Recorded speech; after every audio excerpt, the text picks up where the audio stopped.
easy to find. And it says that catchments are alive. Catchments are alive, they are living organisms. Now I'll give you one example of what vegetation does to adjust to the climate. This is how it's done by everybody. They say, how deep does it root?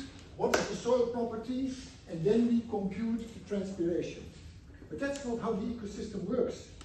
The ecosystem tries to maximize its transpiration and then adjusts the root zone according to the climatic demand. So look at it the other way. This is what I told my students.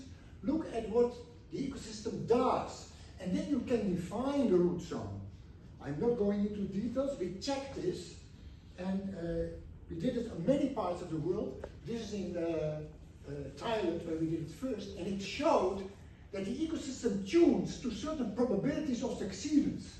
So the ecosystem tunes to a drought of once in 20 years.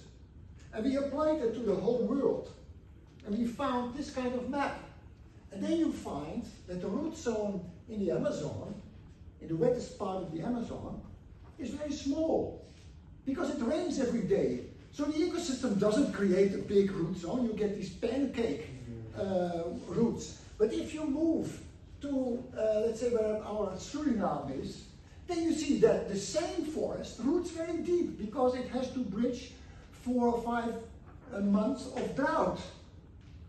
Similar rainforest, maybe not the same species, but with completely different rooting.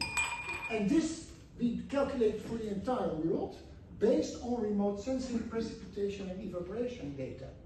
And we apply that, and I have no time, also to show that what are the dangerous transition periods where you get potentially a switch from rainforest to savanna if the climate changes.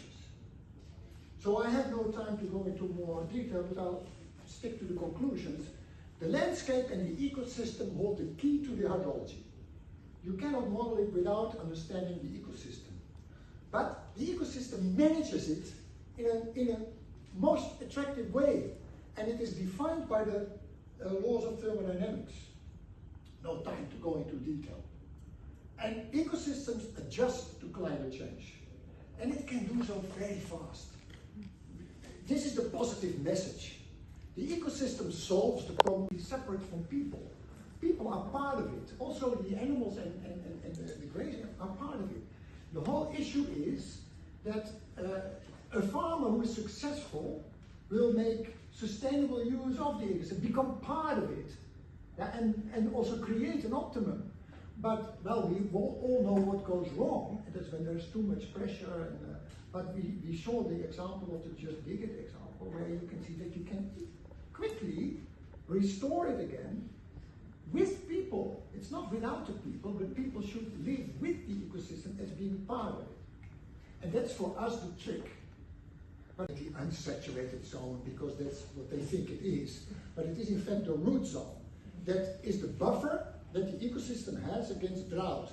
And the ecosystem stores water in its root zone to overcome periods of drought. And it doesn't make it too big, because that's a waste of energy. It also doesn't make it too small, because then it dies. So it optimizes it. And when there is more rain, then they can invest less in the root zone. And when you get periods of longer droughts, they will invest in deeper roots. Or species that can create deeper roots will then gradually take over. So the hydrological parameter, which is the root zone storage capacity, which is in every hydrological model, should grow with the atmospheric demand. And we have developed rules for that. Well, the simple thing that they said is forests, deciduous forests, tuned to once in a 15-year drought period. Evergreen forest, take once in 20-year drought period. Grassland, only once in 2-year drought. Crop fields, also once in 2 years. So depending on the species composition or the ecosystem, they have different coping strategies with different, for hydrologists, easy to understand, return periods of drought stress. And you can, with future climates, determine the drought stress. So you can determine how the ecosystem will evolve in the future. So what you're saying is that hydrological models should be more complex in the way how they... Less complex. Well. Yeah, because the good news is that simpler models do better. Yeah. Yes, I'll tell you what the solution is, and that is the thermodynamics. Because I don't know which species will conquer with which species exactly at a small scale. I don't know. What I know is that the ecosystem will go to a thermodynamic optimum, which is the Carnot limit, which you all know from your own car or from the steam engine, that you can never convert more energy into work than the Carnot limit. That is the optimum that we can get out of solar energy.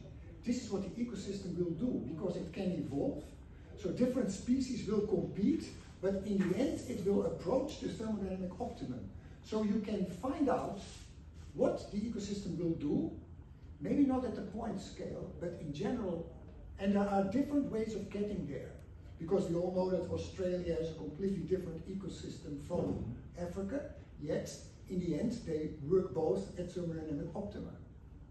So we have to think differently and not try to understand the details of what will this zandhaas, or how do you call it, zandraket do, or what will this species do, because you know the zandraket completely, but you don't know if the zandraket will survive in the competition with other species.